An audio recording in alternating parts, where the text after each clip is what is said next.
তো এই সাইবার সুরক্ষা আইনের যে মামলাটা হয়েছে তারই প্রেক্ষিতে তাদেরকে গ্রেপ্তার করা হয়েছে।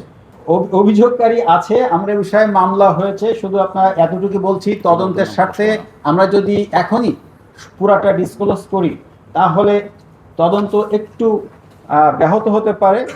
আমরা আপনার শুধুমাত্র মামলার কথাটা বলি। আমাদের কাছে যেটি আছে, সাইবার পুলিশের কাছে যে অভিযোগটা আসছে সেটা হচ্ছে আমাদের সিস্টেমের মধ্যে 3284 আমাদের কাছে যেটি আসছে, আর মামলা নম্বর এটি হচ্ছে উত্তরা পশ্চিম থানার এটা মামলা হয়েছে। তো এই সাইবার সুরক্ষা আইনের যে মামলাটা হয়েছে তারই প্রেক্ষিতে তাদেরকে গ্রেপ্তার করা হয়েছে।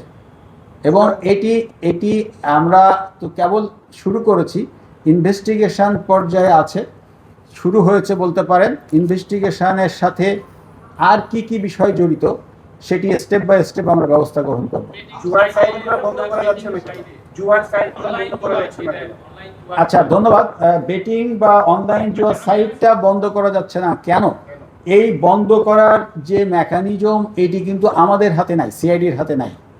এটা বাংলাদেশ টেলিকমিউনিকেশন রেগুলেটরি কমিশন যেটা আছে, এই রেগুলেটরি কমিশনের কাছেই আইনগতভাবে তারা একটা ব্যবস্থা নিয়ে থাকেন। আমরা যেটা করি সেটি হচ্ছে আমাদের একটা দৈনন্দিন কার্যক্রম আছে।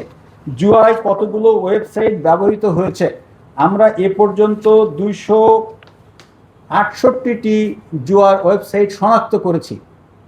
এই 268টি ওয়েবসাইট ডাউন করার জন্য আমরা বিটিআরসিতে আমরা লিখেছি, এটা আমাদের পক্ষ থেকে কার্যক্রম অব্যাহত আছে।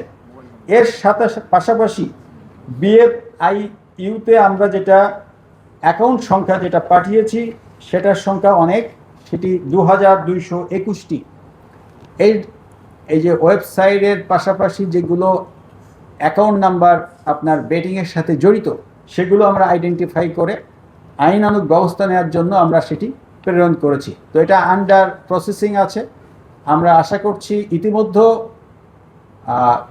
বাংলাদেশ টেলিকমিউনিকেশন রেগুলেটরি কমিশন অনেকগুলো ওয়েবসাইটকে ডাউন করেছে, ওনারা ডাউন করেছেন। তো ওনাদের এই বিষয়টা প্রক্রিয়াধীন আছে। আমি বিশ্বাস করি এগুলো স্টেপ বাই স্টেপ ওনারা একটা ব্যবস্থা নেবেন।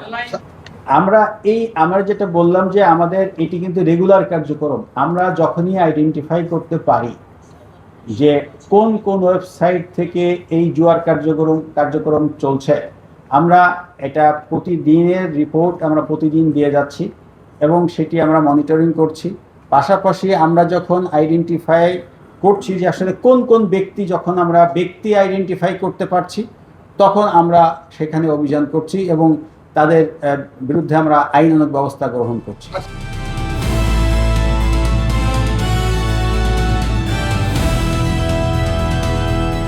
দিনাজপুর টিভি, মানুষের জীবনের কথা বলে।